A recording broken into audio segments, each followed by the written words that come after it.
वाहयद्बहिः स्पन्दते जानामीति तमेव भान्तमनुभाते तत्समस्तं जगत्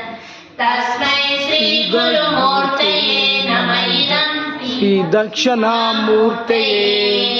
देहं प्राणमपीन्द्रियाण्यविचलां बुद्धिं च शून्यं विदुः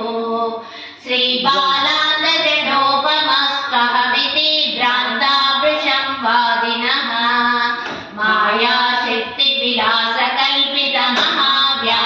मायाशक्तिविलासकल्पितमहाव्यामोहसंहारिणे तस्मै श्रीगुरुमूर्तये नमः इदं श्रीदक्षिणामूर्तये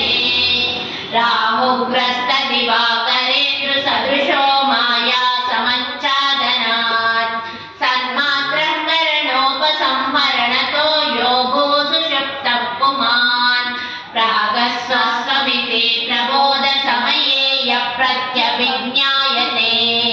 तस्मै श्रीगुरुमूर्तये नमः इदं श्रीदक्षिणामूर्तये बाल्यादिष्वभिजाग्रदादिषु तदा सर्वास्ववस्थस्वपि व्यावृत्तस्वनुवर्तमानमहमित्यन्तःस्फुरन्तं सदा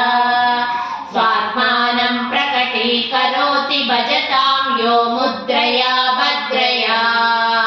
तस्मै श्रीगुरुमूर्तये नमः इदं श्रीदक्षिणामूर्तये विश्वं पश्यति कार्यकारणतया स्वस्वामि सम्बन्धतः शिष्याचार्य तदा तदैव पितृपुत्रात्यात्मना भेदतः स्वप्ने जागृति वाय एष पुरुषो माया परिभ्रामितः तस्मै श्रीगुरुमूर्तये नमः इदं श्रीदक्षिणामूर्तये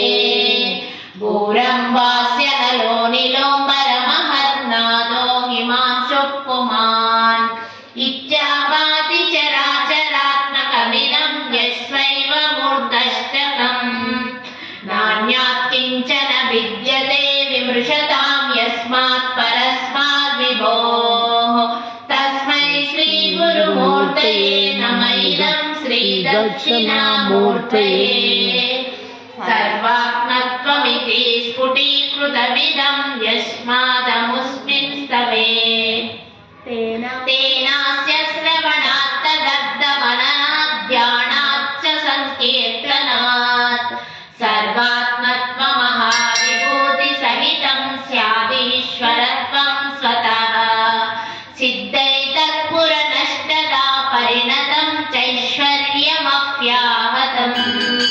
इति श्रीमच्छङ्कराचार्यकृत श्रीदक्षिणामूर्तिस्तोत्रं सम्पूर्णम्